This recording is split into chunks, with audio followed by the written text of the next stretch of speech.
This is Nordhausen in central Germany. Nordhausen is located to the south of the Harz Mountains. The concentration camp of Mittelbau Dora is located to the north of the town. In this video I will take you on a journey from the town of Nordhausen into the Mittelbau Dora concentration camp. You will see what the route looks like today, but I think that this would be recognisable for the likes of Hans Kammler or Albert Speer were they alive today. The town of Nordhausen was almost completely destroyed in a double raid on the 3rd and 4th of April 1945. As I drive into the camp you will see the old cobbled roads which probably date to the 19th century. I've done other videos related to Mittelbau Dora as well as other concentration and death camps, and these are more traditional in a documentary style format. But in this case you can see the route into the camp.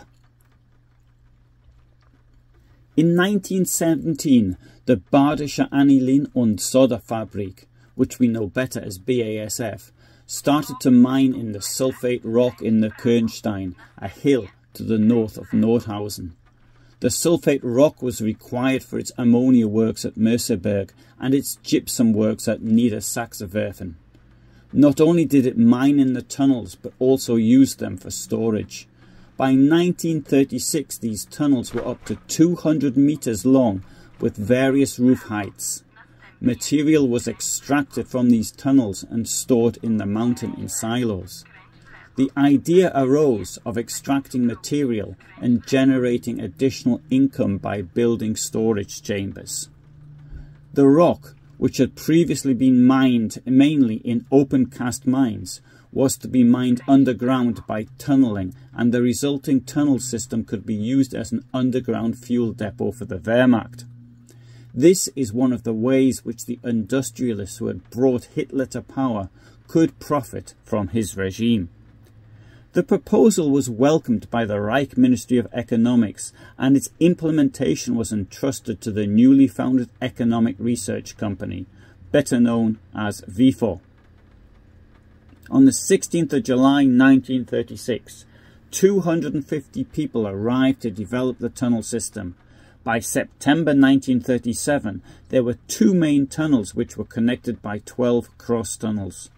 This project provided WIFO with conveniently located underground storage areas and the plant with inexpensive access to the mined rock, which was then processed in Merseburg. Although I have not seen the balance sheet, so I don't know for certain, I suspect that this was a very clever way that BASF got the taxpayer to fund its mining operations. In 1937, construction started on 16 storage chambers which would have a capacity of 20,000 tons of fuel. 12 chambers with 4 access tunnels were planned. This was phase 2 of the project. The construction contract was given to Wirtschaftliche Forschungsgesellschaft MBH. There was a work crew of 280 people who worked around the clock. The 12 chambers themselves were planned to be 166 meters long, 12 meters wide and 6 meters high. The 2 main tunnels were lengthened to a length of 535 meters, a width of 9 meters and a height of 6 meters. No sooner had work started on phase 2 that phase 3 was put into construction as well. There were to be an additional 27 storage chambers and various new features. The project was guarded by the SS. A narrow gauge railway was built into the mountain with 7 diesel locomotives inside the tunnels and 5 steam locomotives outside. The excavated material was paid for at a rate of 5 Reichsmarks and 48 Pfennigs per cubic meter. Therefore, by the time underground facilities were deemed necessary, there already was a functioning base in central Germany which would be difficult to find for attacking aircraft. Worried by the potential effect of the secret weapons and with the knowledge of the Peenemünde Army Research Centre, the Royal Air Force was tasked with destroying it.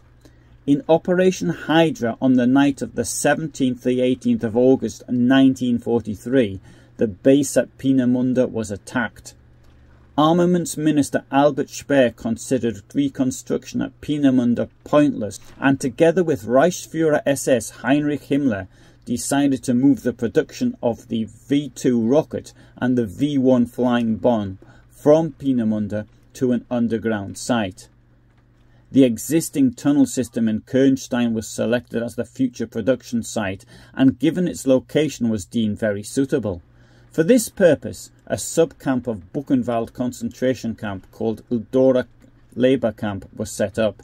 The first transport with 107 prisoners reached Kohnstein on the 28th of August 1943, only 10 days after the facilities at Peenemünde had been destroyed. More prisoners followed. By the end of 1943, a total of 11,000 concentration camp prisoners had been brought here. Weapons production, of course, could not begin immediately. The site had to be converted from a storage location to one which was suitable for weapons production. This work was carried out by the prisoners, and, as it was Nazi Germany, instead of giving them the tools for the job to make work efficient, the prisoners usually lacked the necessary implements. The tunnel system was expanded and improved, and outside a freight station was built, as well as a railway bridge over the Sorge River, so that the tunnel system could have a rail connection to the Nordhausen railway line. When the first group of prisoners from Buchenwald concentration camp arrived in August 1943, there was still no accommodation for the prisoners at Kohnstein. All that existed were the tunnels of the fuel depot. At first the prisoners were temporarily housed in tents at Kohnstein and later in the tunnel system itself. The first 4 side chambers were used for the prisoners to sleep, thus most never went outside. As a result, thousands of them died from exhaustion, malnutrition, the catastrophic sanitary conditions, and from lung diseases and other complaints caused by the dust from the explosions. As work went on around the clock, normal sleep was impossible due to the constant noise of detonations, and one can imagine what this would do to the health of the prisoners. Some prisoners worked outside on building barracks as well as working in the tunnels. Work on the outside barracks appears to have been very efficient, as these prisoners sought to get work done as soon as possible, as it would improve their living conditions. Work on V-weapons production began here in January 1945. However, even when weapons were being produced there, the tunnel complex was constantly enlarged. However, the majority of the prisoners were not involved in weapons construction, but in the furthering of the tunnel system. On average, about 5,000 prisoners were employed in the V2 assembly under the supervision of about 3,000 civilian employees at any one time. As from the summer of 1944, Junkers produced jet engines here. Heinkel had its Volksjäger, the Heinkel HE-162, manufactured in the tunnel system from the autumn of 1944 also. Plans were to build a ladder-like structure with a total of 90 chambers, each with a maximum length of 65 metres, a chamber width of 12.5 metres, and a height to the chamber floor of 9.8 metres. 3 main access tunnels and 13 connecting tunnels were to link everything together. The total usable area was to be around 101,000 square metres, of which 12,700 square metres were traffic areas. These plans were not completed before the end of the war. Following the British bombing raids on Nordhausen on the 3rd and 4th of April 1945, the tunnel system in Kohnstein served as a shelter for the surrounding area, as there was little in the way of accommodation left in the town, and survivors of the raid feared further attacks. The Nordhausen City Hospital moved into the tunnels on the 8th of April 1945. Following the raids of the 3rd and 4th of April 1945, thousands of Nordhausen residents also fled to the former rocket factory. The Mittelbau Dora concentration camp and the town of Nordhausen were liberated by the American Army on the 11th of April 1945. As Thuringia was due to be handed over to the Soviet Union on the 1st of July 1945, British and American crews did their best to get material and machinery from the Mittelwerk. For reasons which are not clear to me, the Soviet military administration planned to blow up the entire tunnel system in the summer of 1947 with 196 wagon loads of old ammunition and explosives. However, it mightn't have done this, but it did blow up the entrances.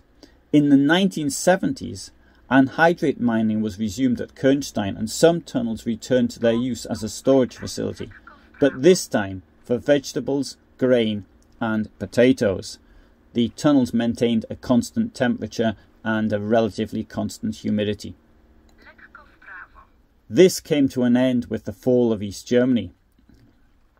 Until 1998, collectors and amateur archaeologists had a field day. They might have removed as much as 70 tons of souvenirs from inside the tunnel system. Once the Mittelbau Dora Museum was established here, this appears to have come to an end. Of course, blocking the tunnels did tend to stop people getting in. Of course, you can get in today, it's not a problem, but you need to go in a guided tour.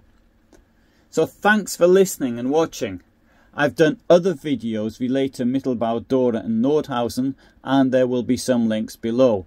And others you can find on my channel page. I upload every Tuesday and Friday at 2000 hours my time, that's Central European time. And if you are interested in original research-based material, then this is the place to be. I live in Poland and in Germany and travel around quite a great deal, so I'm able to actually see these places and do videos of this nature. But for the moment, all the best from me, and bye for now.